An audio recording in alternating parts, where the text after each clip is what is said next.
Thank you, Speaker, sir. Thank you, Speaker, sir. I would like to speak in my mother tongue, Telugu, sir. Andhra Pradesh రాష్ట్రానికి అమరావతిని శాశ్వత రాజధానిగా గుర్తించి దానికి చట్టబద్ధత కల్పించడం ఈ బిల్లు యొక్క ముఖ్య ఉద్దేశం.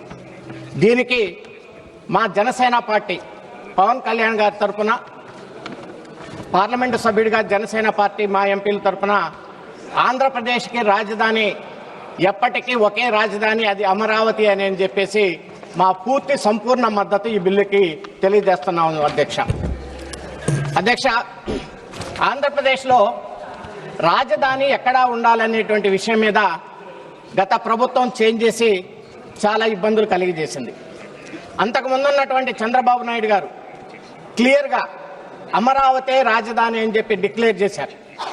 ఆ తర్వాత మొన్న జరిగినటువంటి కూటమి ఎలక్షన్స్లో 2004లో కూటమి తరఫున Janasena party, Telugu Desam party, BJP కలిసి పోటీ చేసి ఎన్నికల్లో మేము ఇచ్చినటువంటి ప్రామిసుల్లో ప్రధానమైనటువంటి హామీ, మేము అధికారంలోకి వస్తే ఆంధ్రప్రదేశ్లో రాజధాని అమరావతి అని చెప్పాం.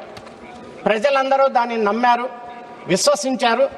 మరి మాకు 175 అసెంబ్లీ సీట్లకు గాను 164 మంచి మెజార్టీ ఇచ్చి వాళ్ళకి కేవలం 11 మాత్రమే ఇచ్చి కూటమిని అధికారంలోకి తీసుకొచ్చారు.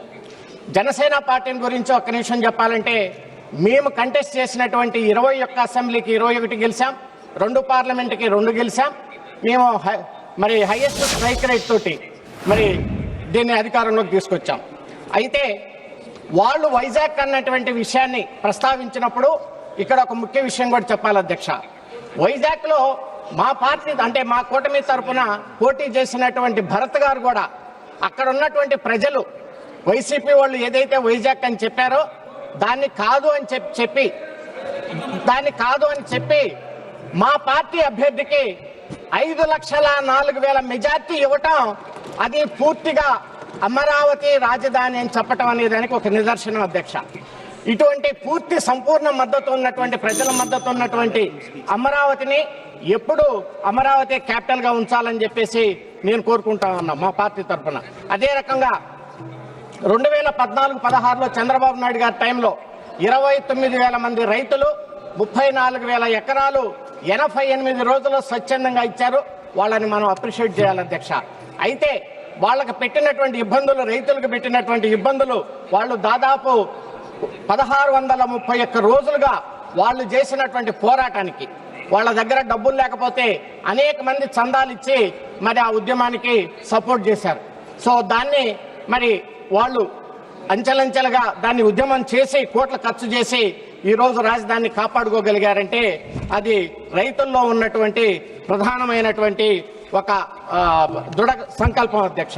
అదే రకంగా చివరిగా నేను చెప్పదలుచుకుంది, ప్రపంచ ప్రఖ్యాత ఆర్థిక శాస్త్రవేత్త జెఫ్రీ సాక్స్ అభిప్రాయం ప్రకారంగా, ఎందుకంటే ఈ మాట చెప్తున్నానంటే అధ్యక్ష, అమరావతికి దగ్గరగా ఉన్నటువంటిది మచిలీపట్నం పోర్టు ఎక్కడైతే ఉంటుందో ఆ క్యాపిటల్ సిటీ కూడా బ్రహ్మాండంగా అభివృద్ధి చెందుతుంది. అందుకని ప్రపంచ ప్రఖ్యాత ఆర్థిక శాస్త్రవేత్త జెఫ్రీ సాక్స్ అభిప్రాయం ప్రకారంగా ప్రధాన పోర్టుల చుట్టూ ఏర్పడినటువంటి నగరాలు చారిత్ర పరంగా ఆర్థిక అభివృద్ధి, వాణిజ్యం మరియు గ్లోబలైజేషన్ ప్రధానంగా ఇంధనంగా నిలుస్తాయి.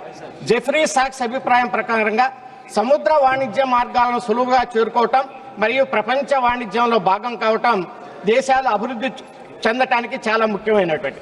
ఇందులో భాగంగా అతి దగ్గరగా ఉన్నటువంటి పోర్టు మచిలీపట్నం పోర్టు కాబట్టి క్యాపిటల్ సిటీకి కేంద్ర ప్రభుత్వం అక్కడ ఒక 5,000 ఎకరాలు ల్యాండ్ ఉంది కాబట్టి అన్ని విధాలుగా ఆర్థిక సహాయం చేసి దాన్ని ఇండస్ట్రియల్ హబుల్గా మచిలీపట్నాన్ని మార్చినట్లయితే అనేక మందికి, వేల మందికి అక్కడ ఉద్యోగ అవకాశాలు వస్తాయి, మరి ఇండస్ట్రియల్గా చాలా అభివృద్ధి చెందుతుంది అనేటువంటి విషయాన్ని చెప్తూ, చివరిగా విభజన హామీలో ఉన్నటువంటి మరి చట్టంలో ఉన్నటువంటి హామీలు ఎంతవరకు అయితే చేయగలుగుతారో ప్రభుత్వం ముందుకు వచ్చేసి ఇన్సెంటివ్స్గా ఇచ్చినట్లయితే ఆంధ్ర రాష్ట్ర ప్రజలు కూడా చాలా సంతోషిస్తారని చెప్తూ మరి ఒకసారి ఈ బిల్లుకి జనసేన పార్టీ, పవన్ కళ్యాణ్ మేము సంపూర్ణ మద్దతు తెలియజేస్తున్నాం అధ్యక్ష. Thank you.